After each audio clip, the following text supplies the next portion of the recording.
শুভ দুপুর বন্ধুরা, তোমরা সবাই কেমন আছো? আমরা তো ঠাকুরের এসে অনেক অনেক ভালো আছি। আর ভালোর সাথে কিন্তু মনটাও একটুখানি খারাপ হচ্ছে, তো কেন সেটা অবশ্যই দেখতে হলে চোখ রাখুন ভিডিওতে পুরোটাই। আর এদিকে দেখো, শুভ দুপুর কেন বললাম, সকালবেলা কিন্তু খাওয়া হয়েছে। গতকালকে যে মাংস রান্না করা হয়েছে, মাংস ছিল, ভাত ছিল, তো ওটাই সকালবেলা খাওয়া হয়েছে। এখন দুপুরবেলার জন্য রান্নাবান্না হবে।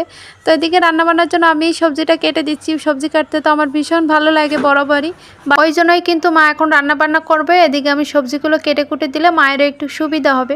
আর আজকে প্রচণ্ড পরিমাণে গরম পড়েছে, বেশ কয়েকটা দিন ধরে এতটা গরম পড়ছে, মানে বুঝতেই পারছি না শীতের পর হঠাৎ করে এতটা গরম পড়ার মানে কি। তো আবহাওয়া মানে সকাল থেকে একটু একটু ঠান্ডা থাকে, কিন্তু দুপুর যখন হয়, দুপুর বলতে কি 10টা পার হয়ে 11টা পড়লে পরে রোদের তাপও বেড়ে যায়, আর গরমের পরিমাণটাও যেন বেড়ে যায়।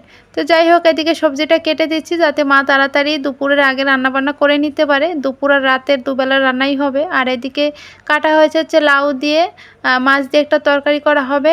আর সাথে হয়েছে চিংড়ি মাছ, সরি চিংড়ি মাছ না, পাঙাশ মাছ দিয়ে মানে ঝোল করা হবে। আর ছোটো মাছ দিয়ে লাউ দিয়ে তরকারি রান্না করা হবে। এই হচ্ছে পাঙাশ মাছ। এটা ফ্রিজে তোলা ছিল, কয়েকদিন আগে কাটা হয়েছিল, মানে কেটে ফ্রিজে রেখে দিয়েছিল। এদিকে চাল ধুয়ে নিয়েছে মা। চাল তো এদিকে ধুয়ে দিয়ে তারপর এদিকে কিন্তু আমি চলে এসেছি রুমে। মা ওদিকে রান্নাবান্না করছে, আর আমি এদিকে আমার ফিরে যাওয়ার প্রস্তুতি নিচ্ছি। মানে কি বলবো বন্ধুরা, কয়েকটা দিন খুব আনন্দে কাটালাম আর কি। একটা মাস বাবার বাড়িতে থেকে আনন্দ করে মজা করে, মনে দুঃখ নিয়ে আবারও ফিরে যেতে হবে আমার সংসারে। তো এখানে এতটা কষ্ট লাগতেছিল সেটা আর বলে বোঝাতে পারবো না, যেহেতু একটানা মা বাবার সাথে একটা মাস থেকেছি না, কেমন যেন মায়াটা আরও বেশি বেড়ে গেছে। তো একটা দুটো দিন থেকে আসলে কোনো কষ্ট লাগে না, কিন্তু অনেক দিন থাকতে পরে মায়াটাও যেন একটু বেশি বেড়ে যায়। তো এদিকে কান্না করছিলাম একা একা ঘরে বসে, আর এদিকে ব্যাগপত্র গুছিয়ে নিচ্ছিলাম, যেহেতু সবার সামনে কান্না করতে পারবো না, ওই জন্য লুকিয়ে লুকিয়ে একা একাই কান্নাকাটি করছিলাম। মনে দুঃখ নিয়ে ব্যাগপত্র গুছিয়ে নিচ্ছি। তো কী করবো, আর কিছু করার নেই, মেয়ের স্কুল খুলে যাচ্ছে। আজকের দিনটাই বাবার বাড়িতে শেষ দিন, কালকের দিন হয়তো বা সকাল সকাল বেরিয়ে যাব। তো তোমরা পুরো ভিডিও দেখতে থাকো, আর আগামী ভিডিওগুলোতে চোখ রাখো, দেখতেই পাবে। আর এদিকে দেখো, আমার ব্যাগপত্র কিন্তু গোছানোই হয়ে গেছে। যতই দিন যাচ্ছে, মানে সময় যাচ্ছে, এতটা খারাপ লাগছে কি বলবো। সকাল থেকে উঠেই ভাবছি আজকের দিনটা তো আছি, কালকের দিন হয়তো বা এই সময় থাকবো না। মানে কেমন একটা করছে মনের ভিতরটা, সেটা আর বলে বোঝাতে পারছি না। তো যাই হোক, ওদিকে ব্যাগপত্র গুছিয়ে নিলাম। আর মনে মনে কিন্তু মাও ভীষণ কষ্ট পাচ্ছে, বুঝতে পারছে কালকে যেহেতু চলে যাব, ওই জন্য কিন্তু মাও ভীষণ কষ্ট পাচ্ছে, কিন্তু সেটা বলতে পারছে না আর কি। তো সেটা তো আমি মা হয়ে বুঝতে পারি এখন।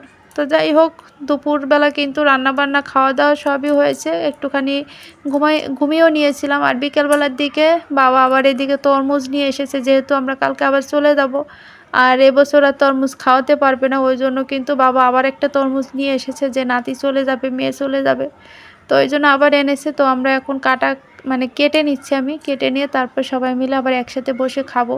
এই তরমুজটা দেখে যতটা কালার দেখতে পাচ্ছ, কালারটাও বেশ দারুণ হয়েছে, আর খেতেও কিন্তু মিষ্টি হয়েছিল। এর আগে যে দুটো এনেছে বাবা, আবার শ্বশুরমশাই আসলো, তো সেটাও এরকম হয়েছিল, হালকা হালকা মিষ্টি হয়েছিল, কিন্তু এটা বেশ মিষ্টি হয়েছে। ওই যে সব তরমুজ কী হয় বলো তো, অনেক সময় কি লাভের আশায় মানুষ একটু ভালো মতো পাকে না, তার আগে তুলে এনে ফরমালিন দিয়ে পাকিয়ে আবার রং করে দেয়, ওই জন্য মিষ্টি লাগে না। কিন্তু দুই একটা আছে যেটা ভালো মতো পেকে যায়, ওইটা কিন্তু বেশ মিষ্টি লাগে। তো এখানে দেখেই বুঝতে পারছো কালারটা কত সুন্দর হয়েছে। কালারটা যেরকম সুন্দর হয়েছে, খেতেও এরকম টেস্ট হয়েছে। আর এদিকে আমার মেয়ে বসে আছে আমার পাশে, আর আমার মাই আমার ক্যামেরাটা ধরে দিচ্ছে। বেশ সুবিধা হলো, মা যতগুলো ভিডিও করেছি, মা অনেকগুলো ভিডিওতে কিন্তু ক্যামেরা ধরে দিয়েছে।